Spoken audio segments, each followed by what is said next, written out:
Nabi Yunus bin Matta adalah keturunan para nabi dari kalangan Bani Israel, yakni dari keturunan Yakub bin Ishak bin Ibrahim.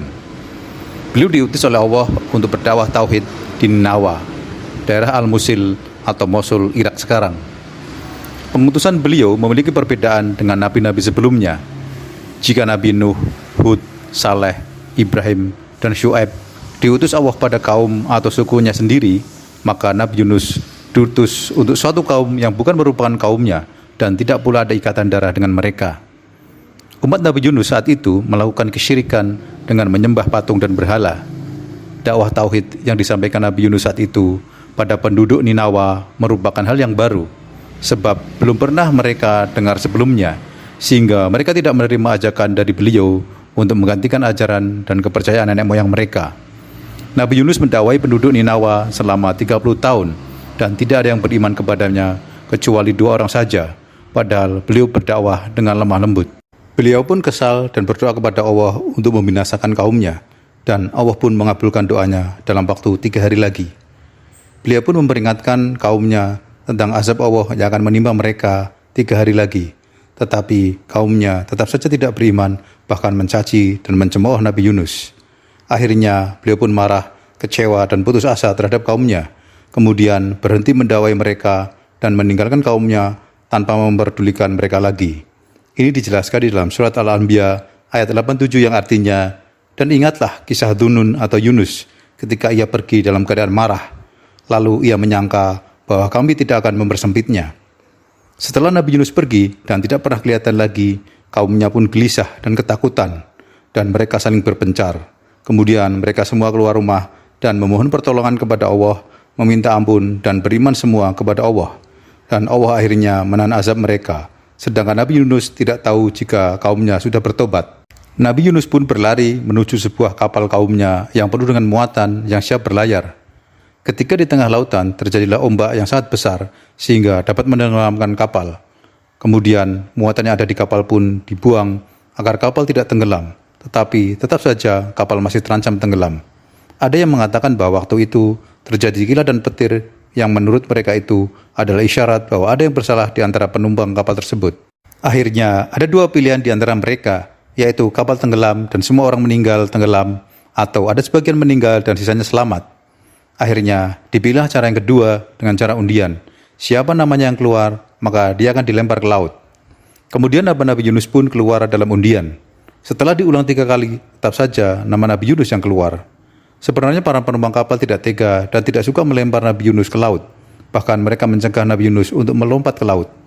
Tetapi karena namanya sudah keluar dalam undian, maka Nabi Yunus pun menjeburkan dirinya ke laut. Allah menjelaskan di dalam Al-Quran surat As-Saffat ayat 140 dan 141 yang artinya, "Ingatlah ketika ia lari ke kapal yang penuh muatan, kemudian ia ikut berundi, lalu dia termasuk orang-orang yang kalah dalam undian." Kemudian Allah melarang laut untuk menenggelamkan Nabi Yunus dan memerintahkan ikan paus yang paling besar untuk menelannya tanpa menggigit atau menyakiti Nabi Yunus. Allah Ta'ala menceritakan hal tersebut dalam surat As-Saffat ayat 142 yang artinya, "Maka ia ditelan oleh ikan besar dalam keadaan tercela karena meninggalkan kaumnya. Begitu selesai memakan Nabi Yunus, maka ikan paus tersebut menyelam mengarungi samudra dan membawanya ke dasar lautan yang sangat gelap." Nabi Yunus ketika itu dihukum oleh Allah berada dalam 3 kegelapan, yaitu gelapnya dalam perut ikan, gelapnya dasar lautan, dan gelapnya malam. Saat di dalam perut ikan paus, Nabi Yunus mengira dirinya telah mati, kemudian dia menggerakkan anggota badannya dan ternyata masih hidup. Nabi Yunus pun menyadari dan menyesali akan kesalahannya. Kemudian beliau bertaubat, berdiri dan melakukan sholat. Kemudian beliau berdoa, "La ilaha illa anta subhanaka inni kuntu minadz dzalimin." Allah menceritakannya dalam surat Al-Anbiya ayat 87 yang artinya, "Maka ia menyeru dalam keadaan yang sangat gelap, bahwa tidak ada Tuhan selain Engkau, Maha Suci Engkau, sesungguhnya aku adalah termasuk orang-orang yang zalim." Para ulama berselisih tentang lamanya Nabi Yunus di dalam ikan paus. Ada yang mengatakan 3 hari, 7 hari, atau 40 hari. Hanya Allah sajalah yang mengetahui pastinya. Namun disebutkan bahwa Nabi Yunus dimutahkan dari perut ikan paus dalam kondisi sakit tak berdaya. Maka Allah menerima taubat beliau dan menyelamatkannya dari perut ikan paus. Allah menjelaskan dalam surat Al-Anbiya ayat 88 yang artinya, "Maka kami telah memperkenankan doanya dan menyelamatkannya daripada kedukaan. dan demikianlah kami selamatkan orang-orang yang beriman. Kemudian di dalam surat As-Saffat ayat 143 sampai 145 yang artinya, maka sekiranya dia Nabi Yunus tidak termasuk orang-orang yang banyak mengingat Allah, niscaya ia akan tetap tinggal di perut ikan itu sampai hari berbangkit atau hari kiamat. Lalu Allah memerintahkan ikan paus untuk memuntahkan Nabi Yunus di daerah yang kering dan gersang, tanpa tumbuhan apapun, seperti yang dijelaskan di dalam surat As-Saffat ayat 145 yang artinya, kemudian kami lemparkan dia ke daerah yang tandus, sedangkan ia dalam keadaan sakit. Ada yang berpendapat bahwa daerah tersebut adalah tanah dekat sungai Tigris Irak, tetapi ada pula yang berpendapat di tanah dekat Laut Yaman. Wallahu alam. Tubuh Nabi Yunus saat keluar dari perut ikan paus sangat lemah sekali, tiada berdaya. Taubahnya seperti burung yang baru menetas. Kemudian Allah menumbuhkan pohon labu di tanah tersebut, seperti yang dijelaskan di dalam surat As-Saffat ayat 146 yang artinya, dan kami tumbuhkan dia sebatang pohon dari jenis labu. Setelah Nabi Yunus pulih dan sehat kembali, kemudian beliau diperintahkan oleh Allah untuk kembali kepada kaumnya. Ketika sampai di sana, beliau terkejut dan keheranan, karena kaumnya telah beriman kepada Allah. Beliau juga memberitahukan kepada mereka bahwa Allah telah menerima taubat mereka. Kemudian mereka semua hidup dalam kesenangan dan kenikmatan sampai kepada waktu tertentu. Beberapa pelajaran dan hikmah yang bisa dipetik dari kisah Nabi Yunus ini antara lain, yang pertama, yaitu menguatkan kesabaran di dalam melaksanakan perintah Allah. Sesungguhnya Nabi Yunus sudah sabar dalam melaksanakan perintah Allah untuk berdakwah kepada Tauhid selama 30 tahun kepada penduduk Ninawa. Namun kurang kuat kesabarannya sehingga menjadi orang yang tercela karena pergi dalam keadaan marah dan kecewa. Yang kedua, yaitu berusaha tidak meninggalkan kewajiban-kewajiban yang diperintahkan oleh Allah.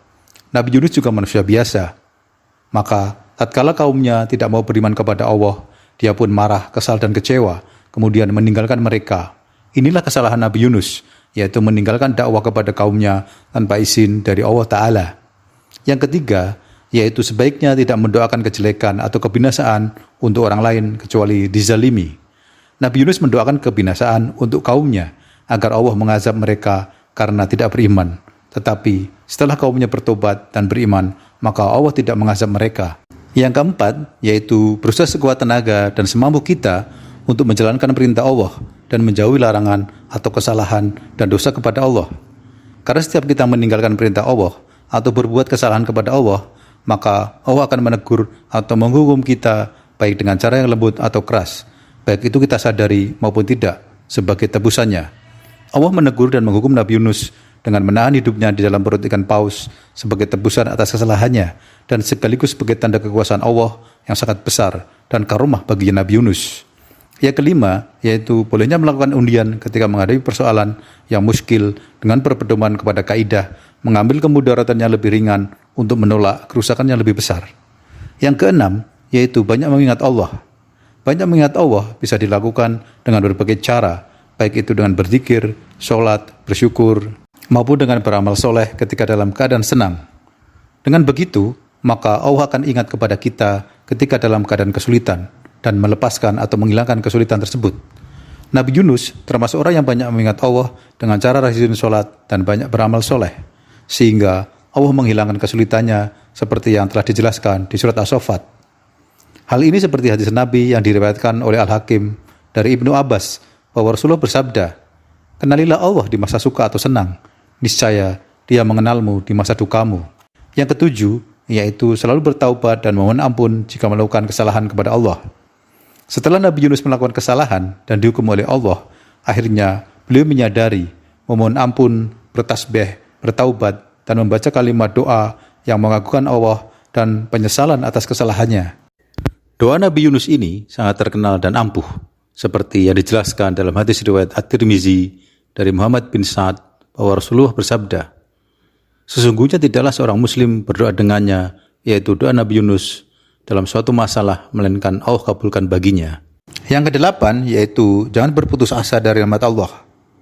Nabi Yunus berputus asa, marah dan kecewa karena sudah berdakwah 30 tahun, tapi hanya 2 orang saja yang beriman, sehingga kemudian beliau meninggalkan kaumnya. Dalam hal ini, Allah menjelaskan dalam surat Yusuf ayat 87 yang artinya, "Dan janganlah kamu berputus asa dari rahmat Allah." Semoga kisah ini menjadi pelajaran atau ibrah bagi kita semua.